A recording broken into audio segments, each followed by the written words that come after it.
Hey, welcome to our new show, the last episode of the first week of the new show that is still without a name, but maybe that's how it should be.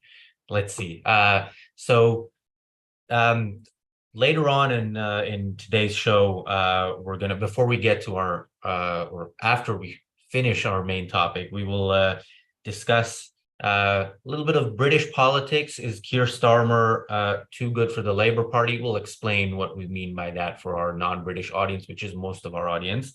Then we'll discuss a story where a man who was recently released from prison after being in prison for 17 years for a crime he didn't commit is now told that he might have to pay for food and accommodation during his time in prison.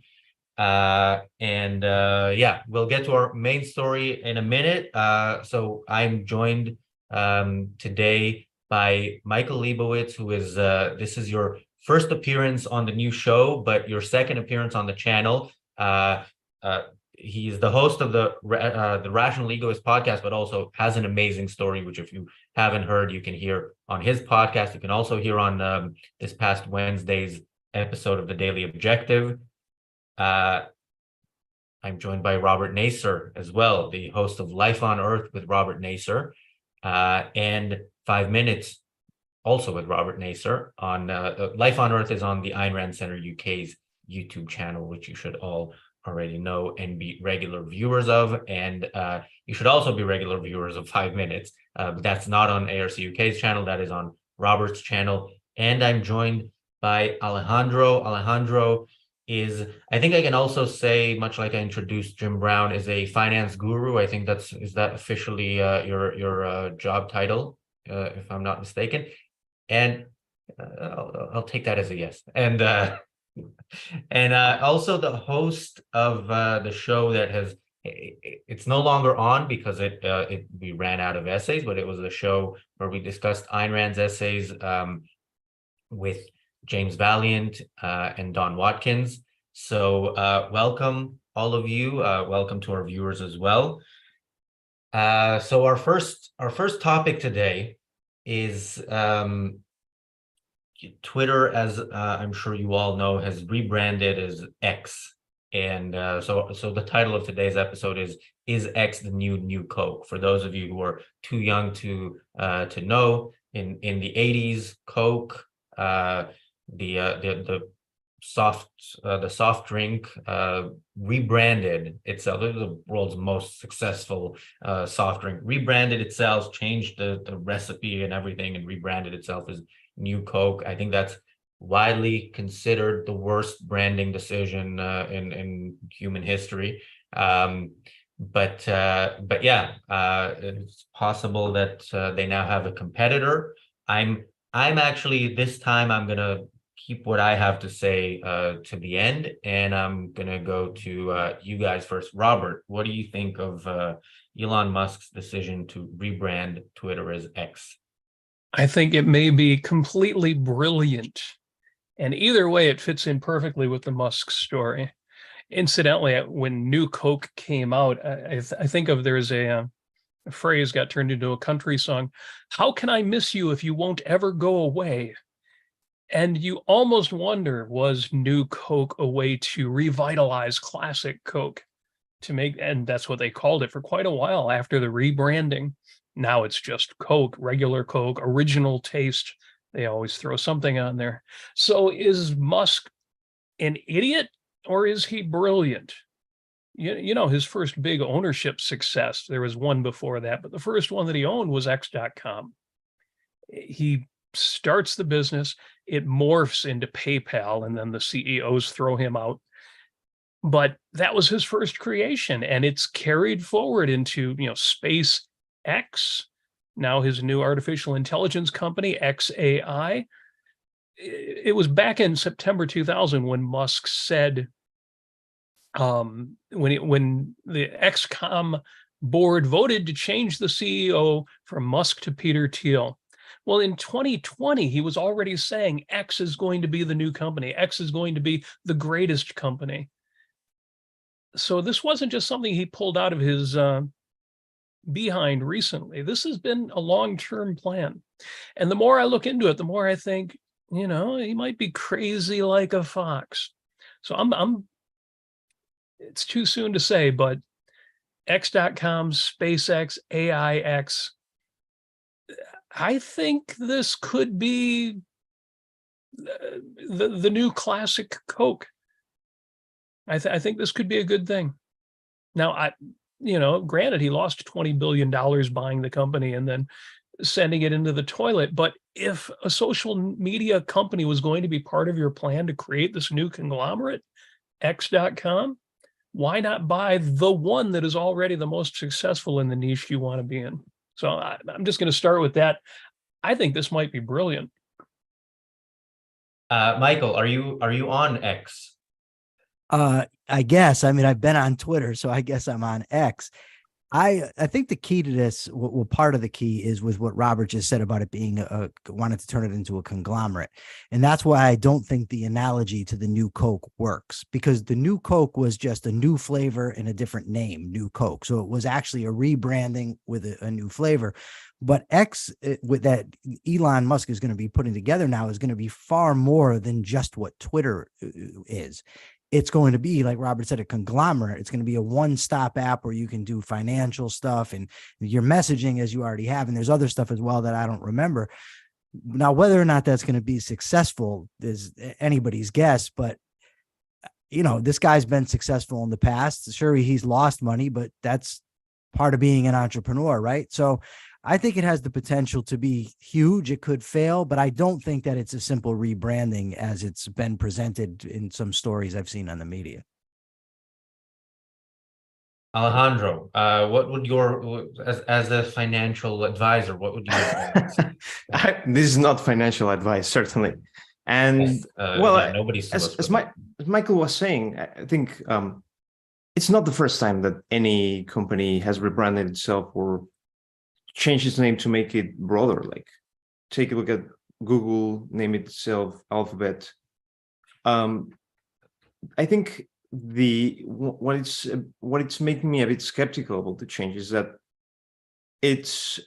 Twitter is a good name and it has a good branding. I know, Rasi, that you like Mad Men, and in one of the episodes they talk about there's one company that makes really terrible, or what it's perceived as really terrible food, or dog food. And basically one of the advice of Don Draper is saying, change the name. It's a good product. What people don't like is the name. But I don't think that people have that view of Twitter.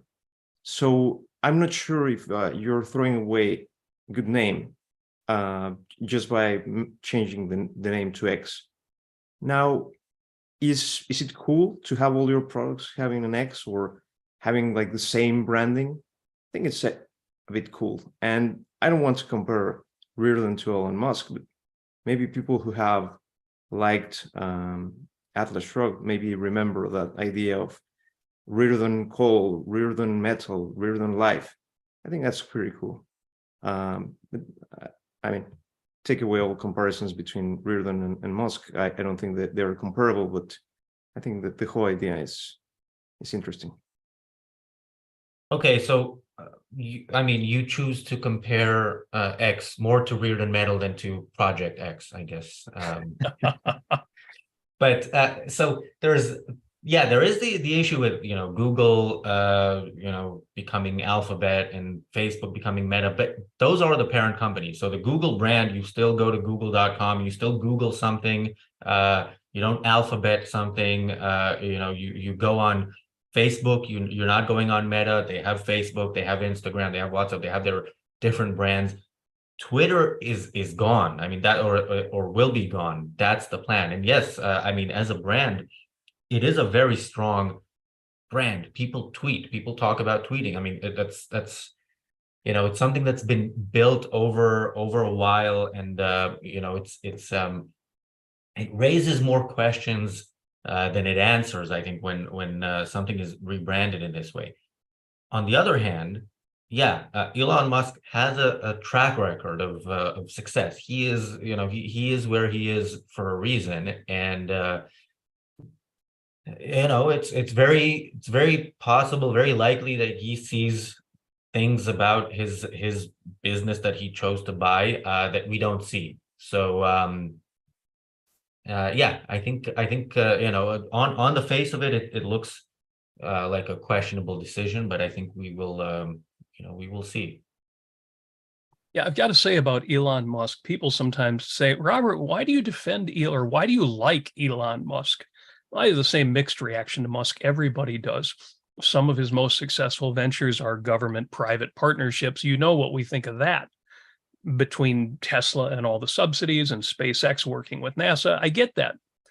The great thing about Elon Musk is, other than those government partnerships, he doesn't step on people. He doesn't use eminent domain to take over properties and build skyscrapers. He's just out there doing the kind of things which, when we were little kids, we wished more rich people would do.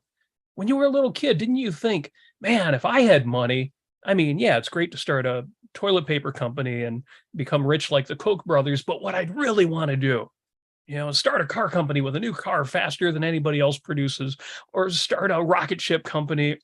Musk does these things, but he's not an idiot. He does them in ways that actually, or at least usually, I mean, Thud kind of went thud, but most of his ventures, he does them in a way that actually has intelligence, that actually makes sense.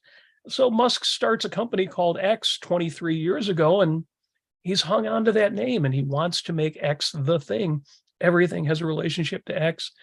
The little kid in me says, man, if I was rich, I want to be like that. And I don't want to do exactly what Musk did, but I admire he's both value oriented in that, yeah, I want these things way, and very practical, very grounded, very reality based. This may be a faux pas, but I don't think so. I think he loves the idea of this brand.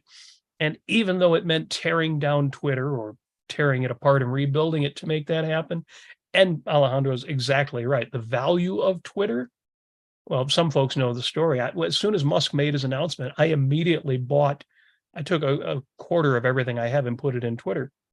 And it paid off because he actually bought the company for way more than it was worth, and he's driven it down to half of its value. I totally get that. But to steal a line from a movie, this is all far, far from over.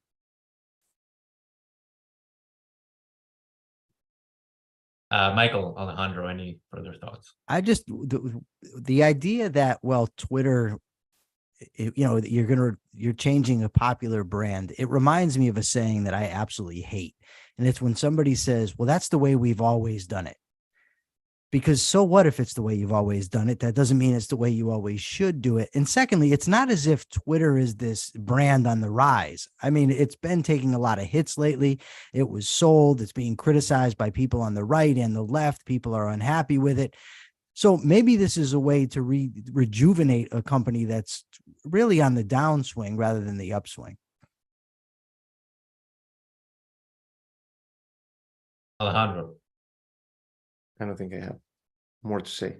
I want to jump into the labor discussion. All right, yeah, we'll get to labor in a minute. I want to thank our super chatters so far: Jonathan Honig, Bonnie, Quen Cordair Fine Art. Linda Cordair says, sadly, X only serves to remind me of my ex. LOL. Poor branding, in my opinion. Chandler said in the chat, Twitter was a stupid name anyway. I kind of agree with that, but once you get used to it, and people did get used to it, it became a very strong brand. A name doesn't have to be intelligent to be a successful brand. Yeah, that's true. It's definitely a big risk to drop an established brand like that. Yeah, and so thanks again for everybody. Please continue to participate in the chat. We will monitor it to the extent that we can, and of course, we always appreciate super chats. Should we jump to the next topic already? I mean, I have to say, like, I knew what the topics we're discussing today are, so I didn't read the full email that the content manager at ARCUK, Morgan, sent to all of us participating on the show. I looked at it later today, and then I saw that he said that the topic is from Razi, who is clearly a closet Blairite, so make sure to grill him on this.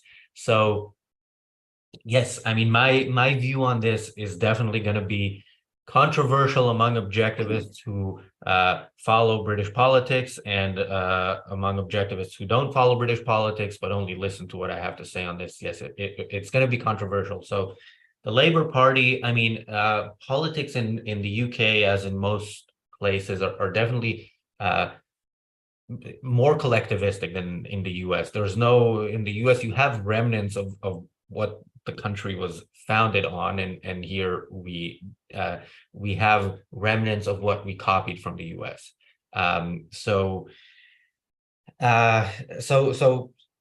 yeah, politics is more collectivistic. The Labour Party, the main left-wing party, is historically the party of the public sector unions. It's to a large extent controlled by the unions, which is why it's surprising to me that somebody like Keir Starmer, the current leader of the party, got to where he is, especially considering his predecessor was Jeremy Corbyn, a full-on Marxist, anti-Semite, overall despicable human being.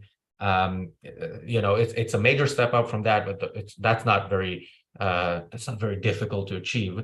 But yeah, he's saying things, that his party doesn't like. He's kind of less opposed to at least keeping some elements of the free market. He doesn't think government is the solution to everything. A couple of days ago, he said that a woman is an adult female, which is incredibly controversial.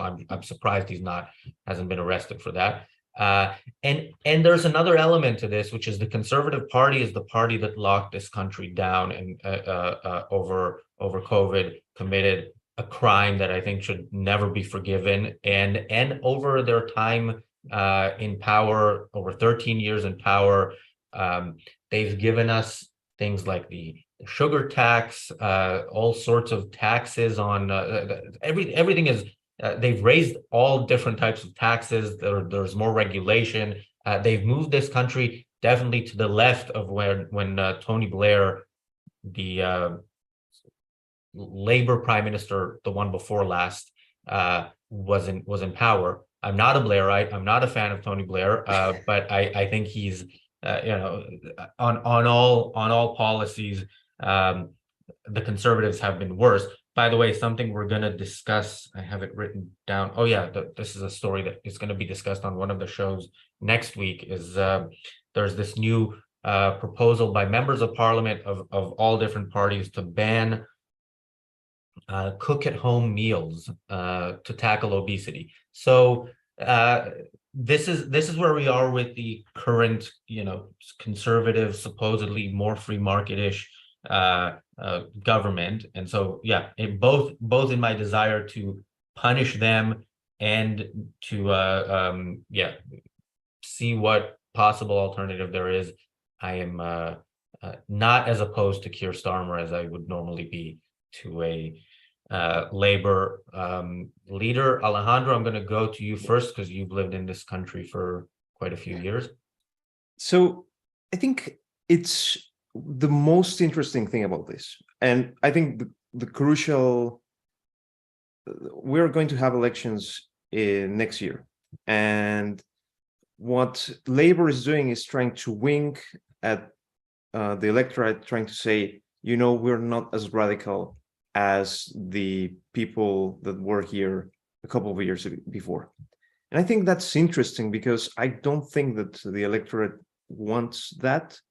In the sense of, in 2019, I think there was a big election. The elections were quite interesting because I think that people economically wanted Jeremy Corbyn, a guy who wanted to nationalize railroads, wanted to become more pushy on the socialist expenditure agenda, or we had Boris Johnson. And Boris Johnson was economically nothing, but he basically said, vote for me, I'll give you Brexit. I think that most British people wanted Jeremy Corbyn with Brexit.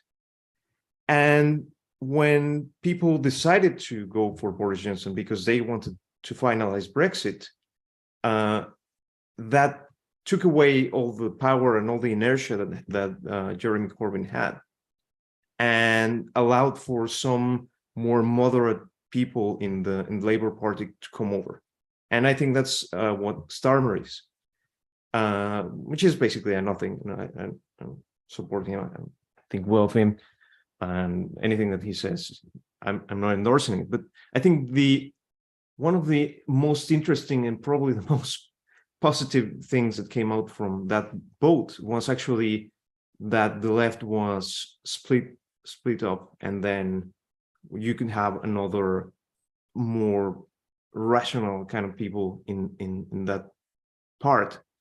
Now, I think that if they're trying to wink at people, and basically I think the people who are still unable to decide themselves to vote Labour next elections, is basically what they're doing is they're trying to entice them, that saying, we're not going to be that radical, we're not going to be Jeremy Corbyn, and we will manage the economy well, not like Liz Truss. Like, that's what they're saying. So I think in that sense, the projection is that they are saying, you're going to have 5 years of stability, of more of the same, just with the Labour Party instead of the Conservative Party. Robert.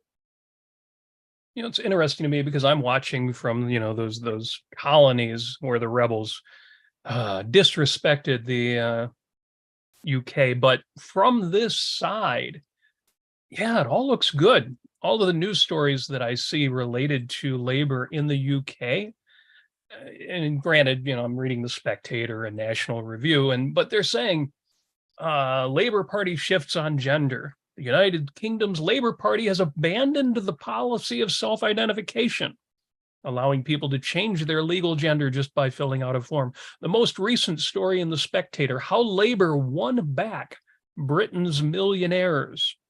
And they're talking about Starmer, and the trade unions and grassroots members are pushing for radicalism, but Starmer is pushing for moderation. And I think the reason that he's getting away with that is the same reason why occasionally, when the liberals in the United States are a little better, it's because of the labor unions. It's because of what we used to call blue dog Democrats, Joe Lunchbucket, people who actually work for a living. And in Britain, in the UK, if the stories are right, at least a few people are having that sense of, what the hell are we doing? Again, Joe Lunchbucket, labor guys, hard workers, people. We're not talking about, white collar. I'm wearing my white collar in honor of Musk. This is how IT people used to dress. But the white collar workers, no, we're talking about the Labor Party. But again, the labor includes people who work for a living, people who work hard for a living. And they're saying, what the hell? What the hell? And so you get stories in The Spectator where Starmer misses no opportunity to make the point that realism, not revolution, is the path to power. He's at least grounded a little bit. And so they report every time there's an internal labor fight, Starmer gets his way. I'm not advocating for the guy, but if anything's going to turn labor around, that's probably what's going to do it. So again, from here across the pond, looks good to me. Michael, you're also across the pond. How does it look to you? It kind of reminds me with what you just said about punishing the conservatives because they locked Britain down. It reminds me whenever I criticize Donald Trump, I'm told, well, he's the lesser of two evils. I don't agree that he's the lesser of two evils, but I also think that the best way to win a rigged game is not to play. And it seems to me like in America, there's no good choices. This guy that you're talking about, Starmer, in 2012, he, published guidelines on how to properly punish people for offensive posts on social media. He's against the freedom of movement from country to country. As recently as 2020, he's described himself as a socialist because he opposes injustice and inequality. So it's hard for me to see how that would be an improvement just because the other party happened to lock the country down, because first of all, there's no guarantee that the Labor Party wouldn't have locked it down, right? And secondly, what about all the other policies that like the things that I just named, which to me are just as bad as lockdowns? And maybe even worse, the lockdown's temporary, but the socialism that he wants to implement, at least as recent as 2020, I'd imagine he wants it to be permanent.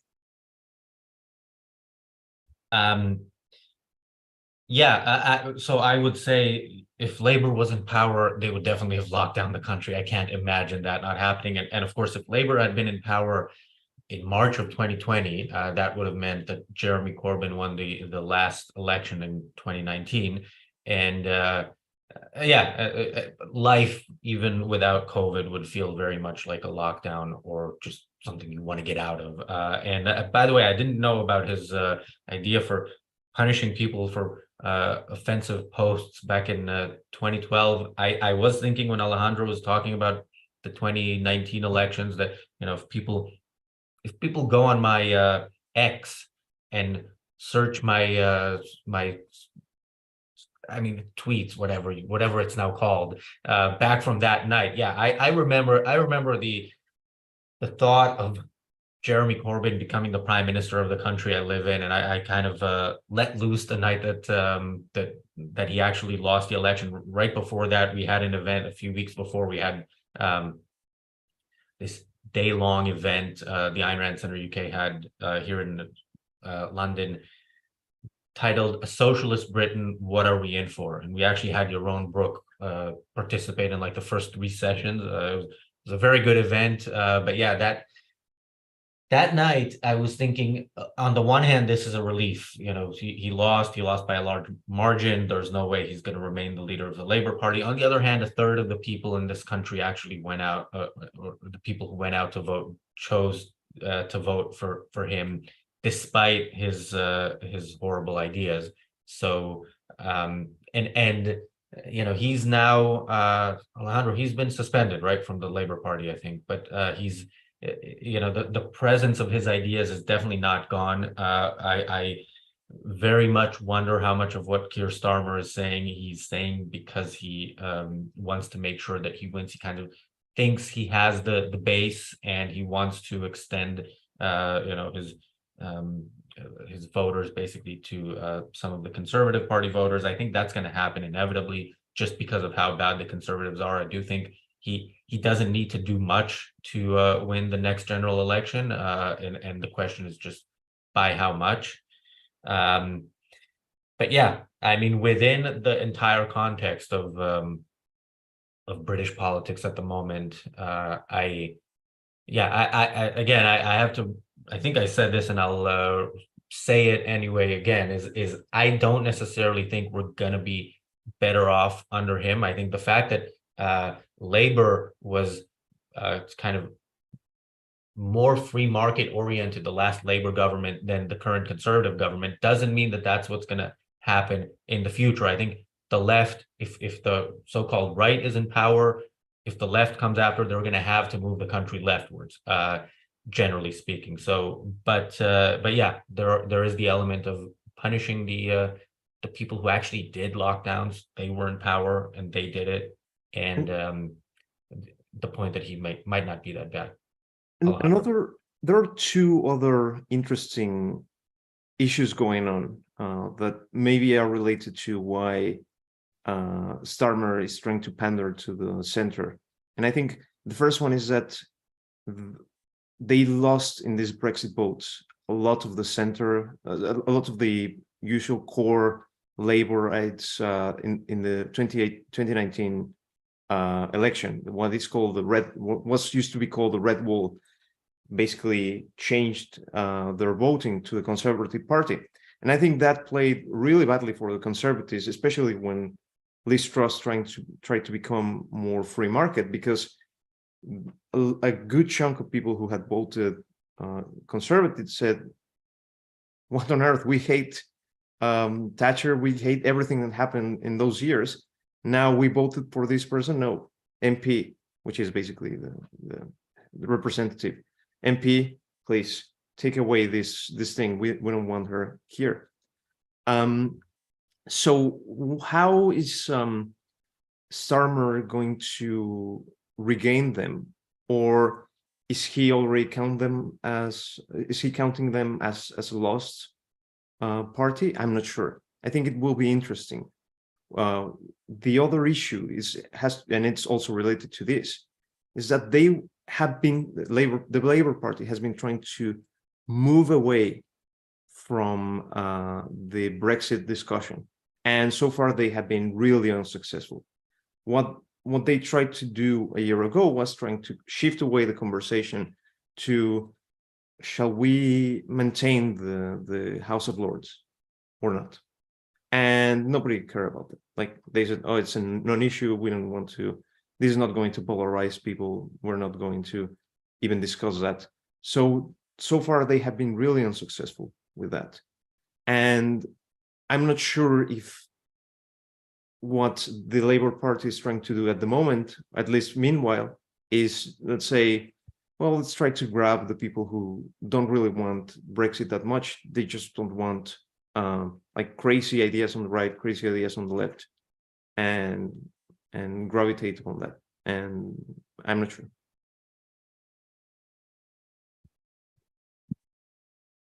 Robert, Michael, any additional thoughts on this?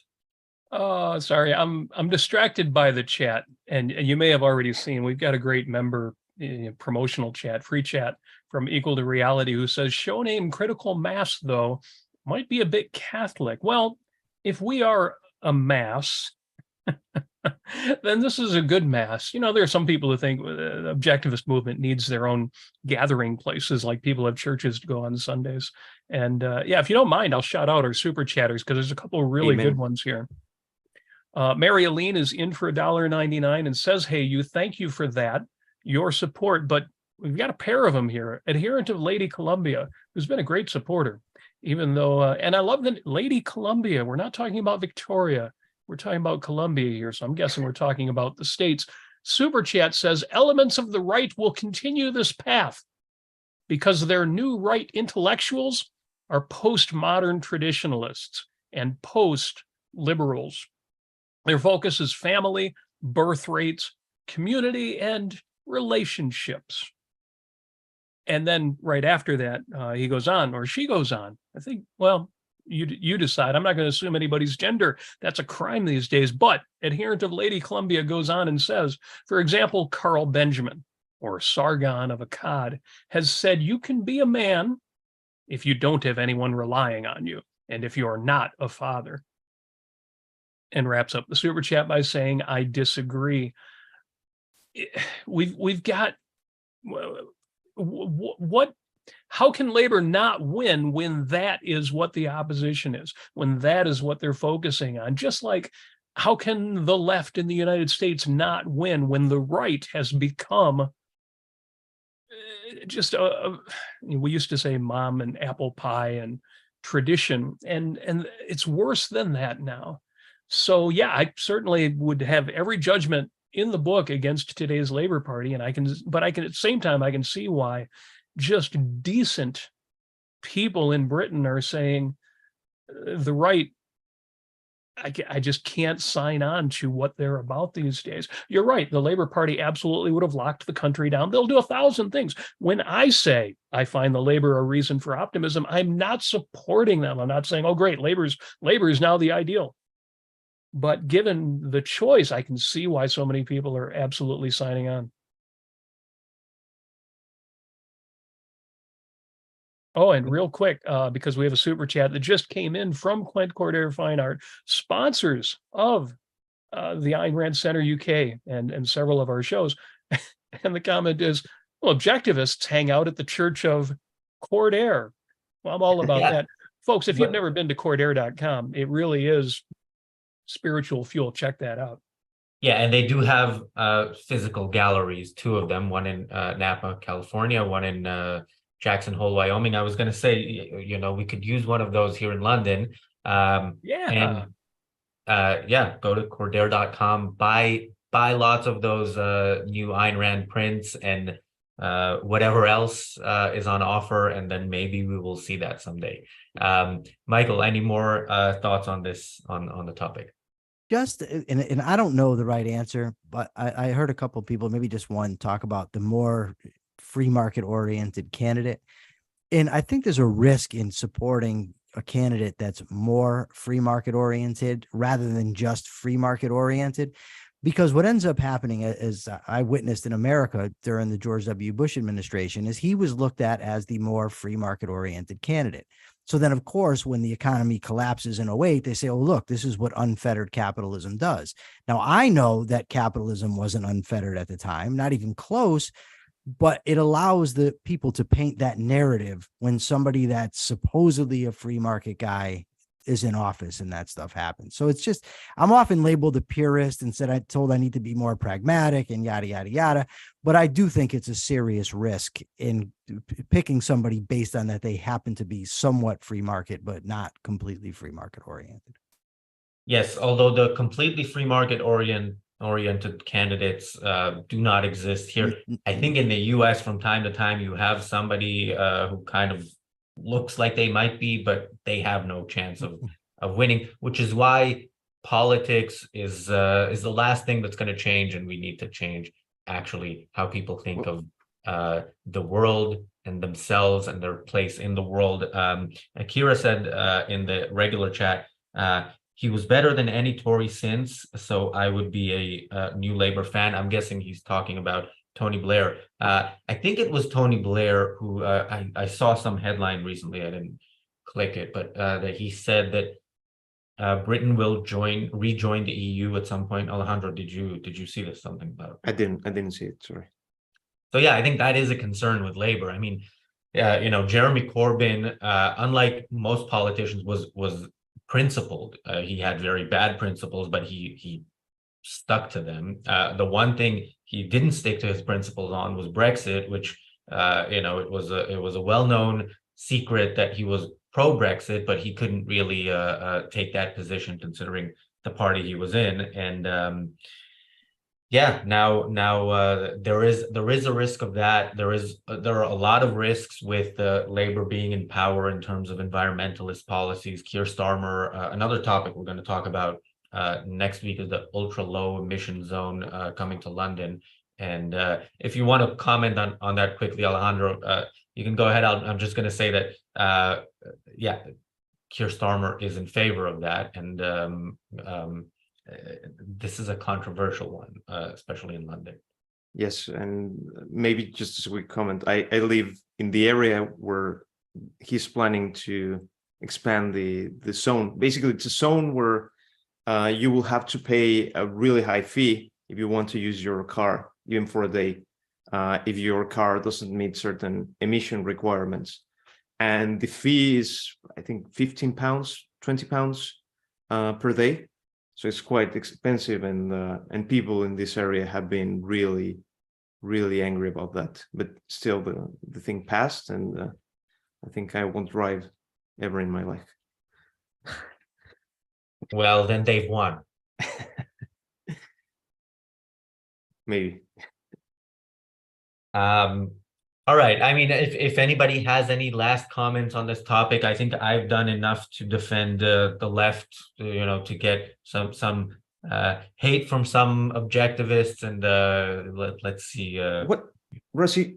If this is a mass, then what should be our signal? Like, instead of doing this, like, shall we make a dollar sign? Oh, maybe? I was trying to see what you're going for there, but yeah, maybe we'll. I mean, that's not a bad name. I don't think that's what we're gonna go with. I mean, the original idea and the working title for the show is The Daily Collective, which is not going to be the name because of the word collective and that inside joke kind of running its course. But we will get there eventually. We're trying to figure it out, and the show is doing well without a name. So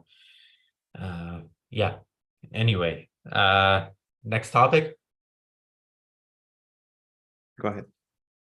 All right. So this story is a man who was imprisoned for 17 years for a rape he didn't commit has been told that he might have to pay food and accommodation costs for his time in prison as a deduction from the compensation he will receive.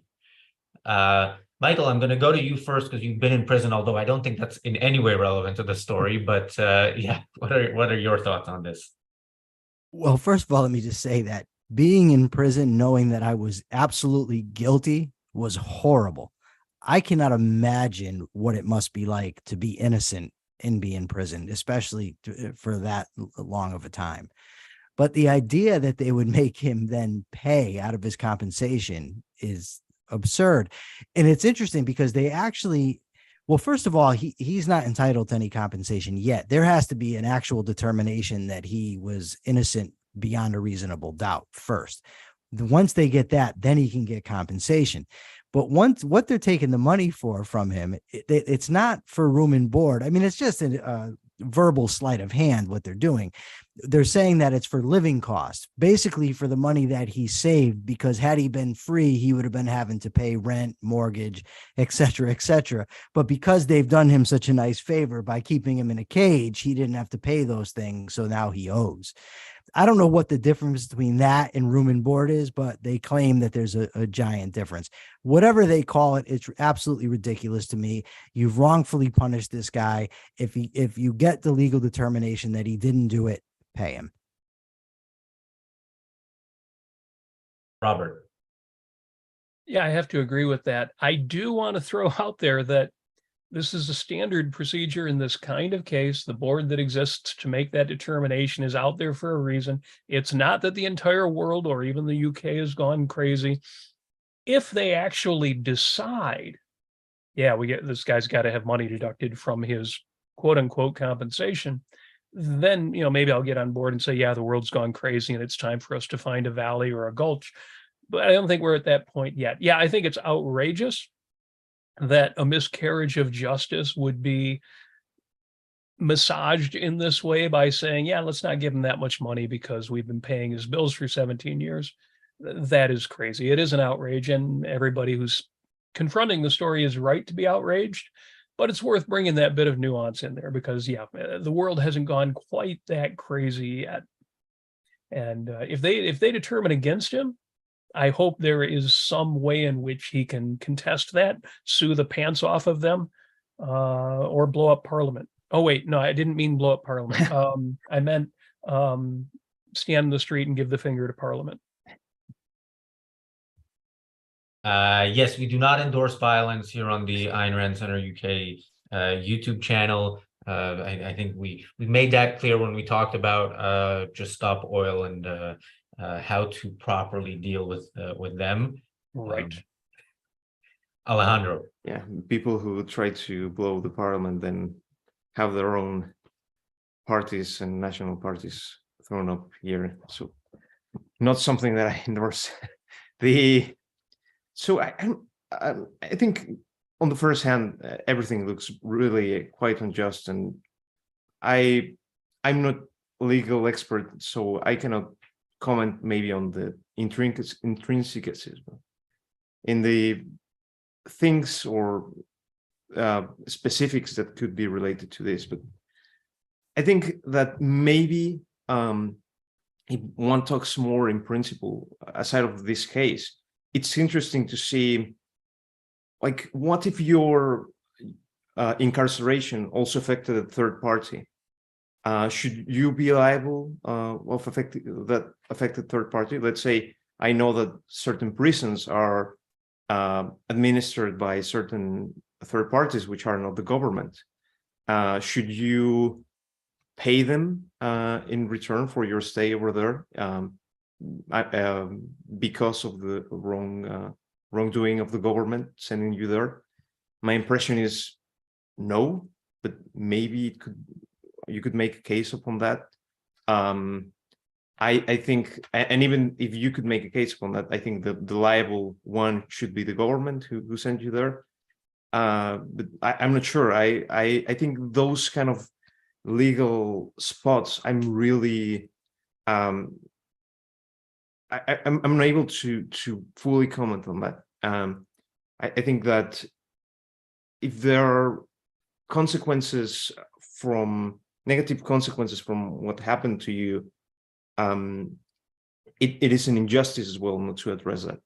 So maybe if the accommodation or living is related to a third party, then the government should give you more to compensate for that, not deduct it from you. But that's what I think from the outset. Yeah, Michael, you mentioned something about this isn't a done deal yet because they have to prove that he's innocent beyond a reasonable doubt or something like that. That sounds upside down to me. Isn't that the opposite of how it goes? Like you have to prove that somebody is guilty beyond reasonable doubt before you actually convict them. I think it's actually the flip side of that, because suppose I get arrested for kicking Razi's car, right? And now I go to trial. A finding, because they have to prove me guilty beyond a reasonable doubt, a finding of not guilty doesn't necessarily mean I didn't do it. It's not equivalent to a finding of innocence. It's just saying they haven't met the burden of proof. So the flip side is they're saying, well, if you're going to be reimbursed, we're going to have to see that you actually didn't do it rather than you just, maybe got off on a technicality or because the witness wasn't fully believable, some such thing as that. So it's not as contradictory as it might at first appear. Yeah, incidentally, in this case, they have actually found the person who actually was responsible and have validated that with DNA evidence. So I think he's got a case. There's a good case on his side. Incidentally, we have a couple more super chats. Thank you, Mary Aline, for your super sticker there. Walter Bishak says, here's to the Four Musketeers. I've got to give a shout out to all of the collective groups that we've had this week. Really outstanding discussions, but thank you very much for that, Walter. And Mary Aline is in with another super chat, and she says both something very grounded and the understatement of the day. She says, well, nothing can compensate him for his lack of freedom. And then she goes on to say, also, I'm sure the food was lousy and the accommodations were miserable. I can attest to that. And you send it back if you don't like it. Well, you can not eat it if you don't want to, but that's about it. What else is on the menu tonight? Yes, and Walter, by the way, I appreciate the suggestion. I appreciate I like this trend of people super chatting to suggest names for the show. Maybe this is why we shouldn't have a name, because people will keep super chatting suggested names. And yeah, I think we had somebody suggest the four horsemen, but it's not always four. There was one episode where there were 6 of us. There was one where there were 3. So thanks, and keep them coming. Show whose name must not be spoken.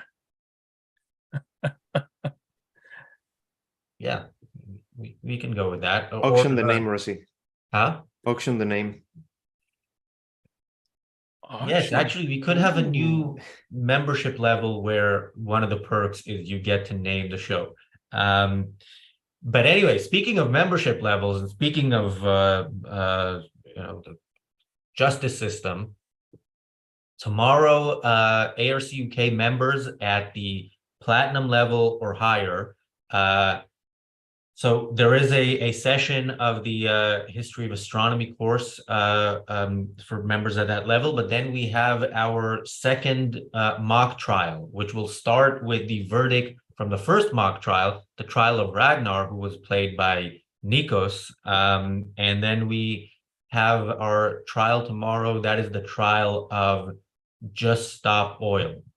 We spoke about Just Stop Oil on Tuesday's show. If you don't know about them, I think we provided a fair and balanced, almost a journalistic account of what they do.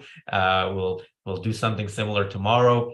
I will be playing a Just Stop Oil protester. Yeah, I was gonna say, by the way, Michael, when you said you could get arrested for kicking my car, you can't. I don't own a car. I'm a friend of the planet. So watch the show or participate in the session tomorrow. It'll be a good one. Mark Pellegrino will be playing an expert witness for the prosecution. So I'm sure everything he says will be wrong, but it will be interesting nonetheless. Members and potential members also are invited to join us afterwards in a Zoom call. We're going to have a Zoom call like we had about a month ago, where we talk about what people get from membership, what they could get, and I hope people can join us for that. And then on Sunday, if you're in London, we have an event with Nikos and with Ben Bayer in person. So there's a lot going on.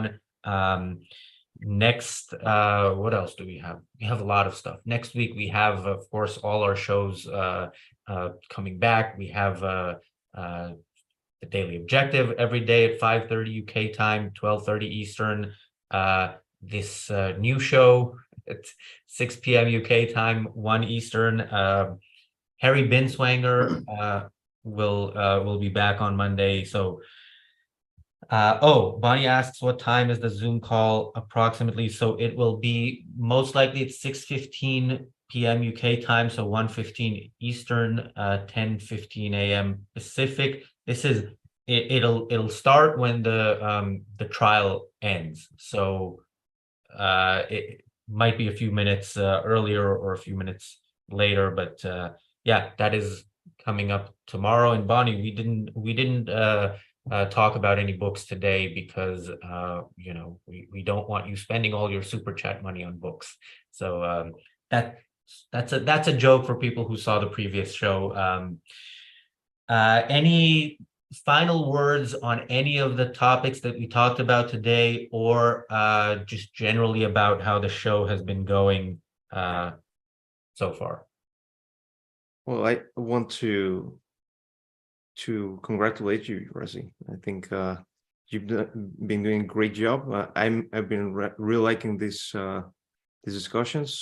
I haven't lost any in this week, and I'm looking forward to continue that. And if you really like them, if you like what ARC UK does, please consider having a membership. And if you already have one, you can upgrade it. It's always great to support the work that you like. So I'm speaking for myself. I've already upgraded I'm about to upgrade my membership because I think Rasi does a great job. So please do so as well. I'd just like to thank you guys for having me. It's been great. I've had a lot of fun. Thanks a lot. Yeah, I would summarize by saying I think Elon Musk is a lot of fun, and that's about as seriously as anybody needs to take what he's doing. I think that labor is getting better in England and conservatives are getting worse. And even though conservatives are better than labor, it's kind of like in the States, our conservatives are getting worse. Our leftists, well, they're actually kind of getting worse too. But that's why they win sometimes, is because the conservatives are getting worse, not better. And as far as the justice system in the UK, we'll see about this compensation. I'm holding out hope that, yeah, even though it could go really wonky, really sideways, I don't think that it will. And finally, Razi, I've made up for you because Amy Nacer and I, we own 2 cars and we drive them. We use them. And they're both obviously gasoline-powered, petrol-powered vehicles. So we're doing our share. Well, I'm not going to respond to that, but my character will tomorrow in the mock trial, and he will respond harshly. So you should all tune into that. And by the way, I'm going to be announcing when we have the Zoom call afterwards, something new that we're launching for members at the platinum level and above. So yeah, there's a lot of stuff coming up. Thanks again, everybody, for joining the show. By the way, you can find out more about all of our hosts and guests in the descriptions and in sometimes in the live chat. There's links. There's a reason to read the description. There's a lot of good stuff in there, and I hope you all enjoyed the show. And we'll see you again on Monday. Thanks. Oh, wait. Are we still live, Daniel? Yes. There is a show. We are still live. Yes. Good, because we do have a show today at 10 p.m. UK time. TV Talk is back for season 3. Mark Pellegrino, Jack Schumann, Jennifer Buoni, and Kirk Barbera will be discussing season 1 of True Detective. Sorry, 10:15. Okay, it's 10:15. It's usually 10. It is 10:15 p.m. UK time today. That's 5:15 Eastern, 2:15 Pacific. If you're not in, those are the only time zones we care to mention. So if you're not, then Google it.